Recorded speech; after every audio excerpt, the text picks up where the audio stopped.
ሰላም ጤና ይስጥልን ውድ ሪፖርተር ተከታታዮች የሰዓቱን ዜናዎች ቀጥዬ አሰማችኋለሁ። ለሁሉም እኩል የተሰጠ አንድ ጸጋ አለ። ጊዜ የተሰጡትን በሚገባ የሚጠቀሙት ግን ጥቂቶች ናቸው። ዘመናዊነት ማለት ራስን ከዘመኑ ጋር ማራመድ እንጂ ሌላ አይደለም። የኢትዮጵያ ንግድ ባንክ 24 ሰዓት አገልግሎት የሚሰጥ ስማርት ቅርንጫፎችን ከፍቷል። ይህን ወሳኝ የባንክ አገልግሎት ምዕራፍ ከሚያስተዋውቁት ከመጀመሪያዎቹ መሃል መሆኔ ደስታ ይሰጠኛል። ደንበኞች በስራ ሰዓት ስራቸው ላይ ቆይተው ረጋ ብለው 24 ሰዓት ወደሚሰሩት ስማርት ቅርንጫፎቻችን መጥተው ፈጣን አገልግሎት ሲያገኙ እርካታቸውን ፊታቸው ላይ ያለው። በአዲስ አበባ በቦሌ፣ በአብይ፣ በተፈራ ደግፌ፣ በኤርቱ ለቦ፣ በአራዳ ጊዮርጊስ እንዲሁም በመስቀል ስኩዌር ስማርት ቅርንጫፎቻችን ሂሳብ ከመክፈት ዓለም አቀፍና የሀገር ውስጥ የመገበያያ ካርዶችን አዘው በደቂቃ ውስጥ እስከ መቀበል፣ ማንኛውንም የገንዘብ መጠን ገቢ ከማድረግ ቼክና የውጭ ሀገር ገንዘቦችን እስከ መበንዘር ማንኛውንም የባንክ አገልግሎት ራስዎን በቀላሉ በሚያስተናግዱባቸው ማሽኖች ወይንም እንደኔ በድምፅና በቪዲዮ በሚያግዙ የባንክ ሰራተኞች በኩል ያገኛሉ።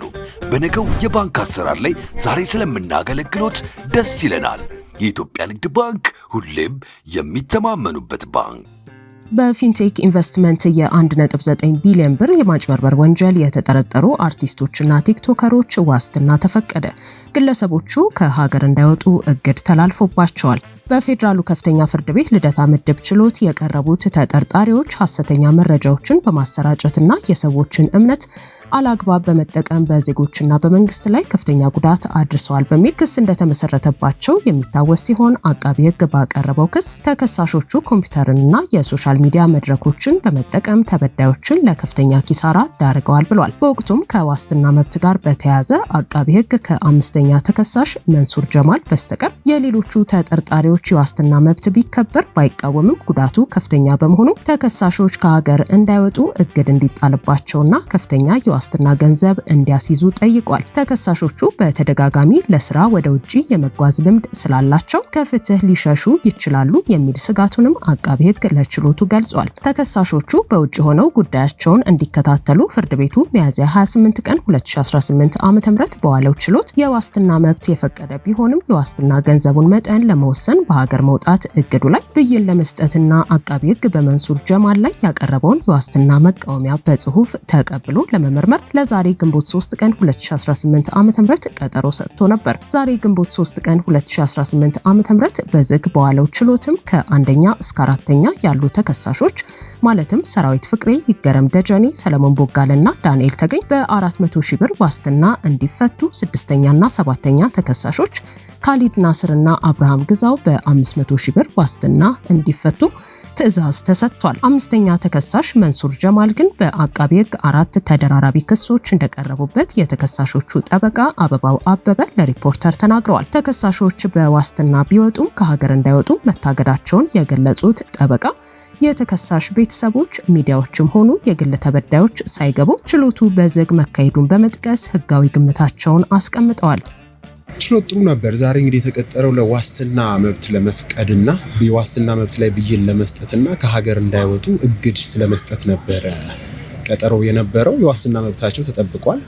ከ1 እስከ 4 ያሉ ተከሳሾችን በተመለከተ ማለት ሰራዊት፣ ዳንኤል፣ ይገረምና ሰለሞን 500 ሺህ ብር እንዲያስይዙ፣ ካሊድና ደግሞ አብርሃም 400 ሺህ ብር እንዲያስይዙ፣ የመንሱርን በተመለከተ አንድ ክስ ሳይሆን 4 ክስ ቀርቦበት ስለነበረ የሱን አቃቢ ሕግ መቃወሚያ ስላቀረበ እኛም ፈጥኖ ያው ህገ መንግስታዊ መብት ስለሆነ አንቀጽ 25 የእኩልነት መብት ስላለ ቀድሞ እንዲታይለት ለከሳት ተቃውሞ ላይ ምላሽ ለመስጠት ቀጠሮ ይዘናል። ያው በተደራራቢ ወንጀሎች እንዳሉ በግልጽ አሳይቷል አቃቢ ሕግና ከዛ አንፃር በዋስትና መውጣቱን የሚቃወሙበት አግባብ ነው ያለው። እኛም እሱን መሰረት አድርገን የምንቃወም አስተያየት የምንሰጥ ይሆናል። ዛሬ ችሎቱ በዝግ ነበር። ምክንያቱም ምናልባት እንግዲህ አቃቢ ሕግ ምስክሮች ታድመው እንዳይሰሙ ተፈልጎ ይሆናል ብዬ አስባለሁኝ። በኋላ ላይ እነሱ ስለሆነ የሚመሰክሩት በዚህ ጉዳይ ላይ ያው አጥንተው እንዳይመጡ በሚል ይመስለኛል። ሌላ ደግሞ ተበዳዮች መጥተው እንግዲህ ተጽዕኖ ችሎቱ ላይ እንዳያደርጉም ሊሆን ይሆናል። በአብዛኛው የተበዳዮች ቤተሰቦች እንዳይመጡ የሆነበትን ማግባብ ነበረ። የተከሳሽ ቤተሰቦች ብቻ ሳይሆን ምናልባት ፕሮሰስ እያደረግን ነው ከሀገር እንዳይወጡ ተብሏል። ያው ያንን ኢሚግሬሽን አስገብተን ውጤት ካመጣን በኋላ ገንዘቡን ከፍለን ማስወጣት ነው። ዛሬ ከሰዓት ያልቃል፣ ካልሆነም ነገ ጠዋት ብለን እናስባለን። በተጨማሪም ፍርድ ቤቱ አቃቤ ሕግ በአምስተኛ ተከሳሽ መንሱር ጀማል ላይ ያቀረበውን የዋስትና መቃወሚያ በጽሁፍ ተቀብሎ መርምሮ ዛሬ ከሰዓት በኋላ በሚኖረው ችሎት ትዕዛዝ እንደሚሰጥ የተደራጁና ድንበር ተሻጋሪ ወንጀሎች አቃቤ ሕግ ዳይሬክተር ጀነራል ዮሲያድ አበጀ ለሪፖርተር ገልጸዋል። የሱዳን ብሔራዊ ጦር በኢትዮጵያ ድንበር አካባቢ የሚገኘውንና የፈጥኖ ደራሽ ኃይሉ ጠንካራ ወታደራዊ ይዞታን መልሶ መቆጣጠሩን ገለጸ። ብሔራዊ ጦሩ በብሉ ናይል ግዛት ስር የሚገኘውንና ለአልኩምሩክ ከተማ ቅርበት ያለውን አልካሂል ወታደራዊ ይዞታ ነው በቁጥጥር ስር ማዋሉን ያስታወቀው። 3 ዓመታትን የተሻገረው የሱዳን የእርስ በርስ ጦርነት በቀጠለበት በዚህ ወቅት ብሔራዊ ጦሩ ይህን አካባቢ መቆጣጠሩም ትልቅ ወታደራዊ ስኬት ተደርጎ የሚወሰድ ነው ሲል መቀመጫውን በኔዘርላንድ ያደረገው ራዲዮ ታማዞች ዘግቧል።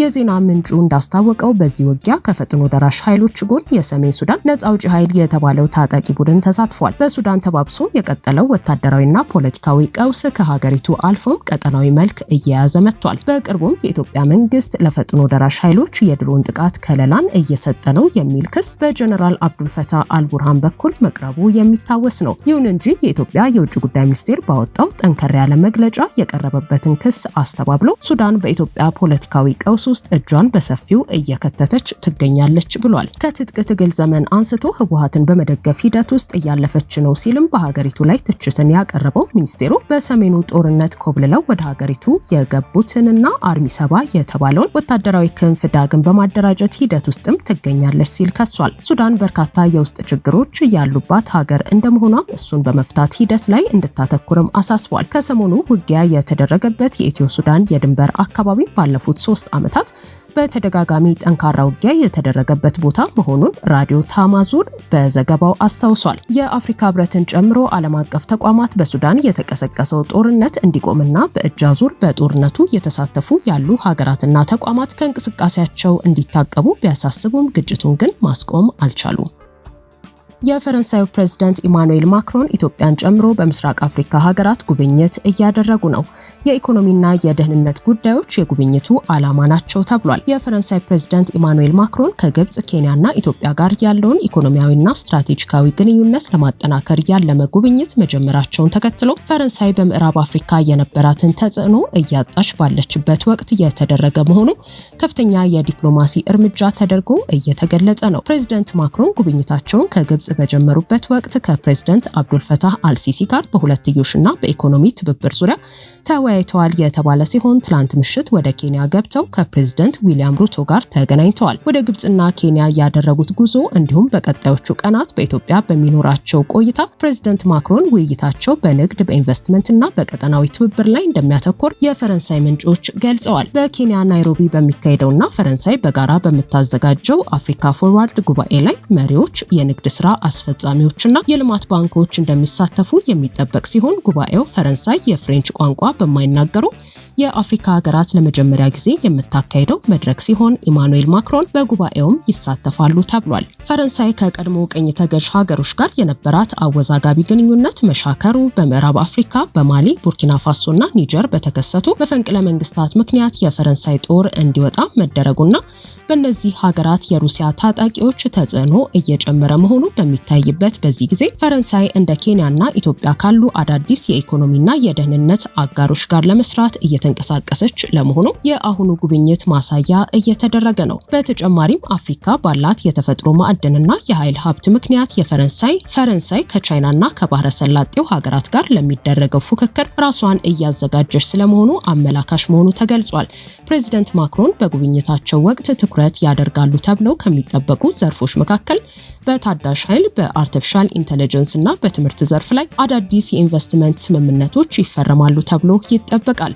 እስካሁን ባላቸው ቆይታም ከኬንያ መንግስት ጋር 11 የተለያዩ ሰነዶችን መስማማታቸው የታወቀ ሲሆን ኬንያ የዓለም አቀፍ የፋይናንስ ስርዓት ለተበዳሪ የአፍሪካ ሀገራት ፍትሃዊ እንዲሆን የሚያደርጉትን ጥረት ፈረንሳይ ለመደገፍ ቃል መግባቷ ተጠቁሟል። ፈረንሳይ ከሶስቱ የምስራቅ አፍሪካ ሀገራት ጋር በጸረ ሽብርተኛ ውጊያና በቀጠናዊ ሰላም ዙሪያ ፈረንሳይ አዳዲስ ወታደራዊና የደህንነት ስምምነቶችን ለማድረግ ማቀዷም እየተገለጸ ነው። ኢትዮጵያ የዚሁ የፕሬዝዳንት ማክሮን ጉብኝት ስትራቴጂያዊ አካል መሆኑን ዘገባዎች እየጠቆሙ ሲሆን ፕሬዝዳንቱ ከነገ በስቲያ ረቡዕ አዲስ አበባ እንደሚገቡ ይጠበቃል። ውድ ሪፖርተር ተከታታዮች የሰዓቱ ዜናዎቻችን እነዚህ ነበሩ። ስላደመጣችሁን ከልብ እናመሰግናለን።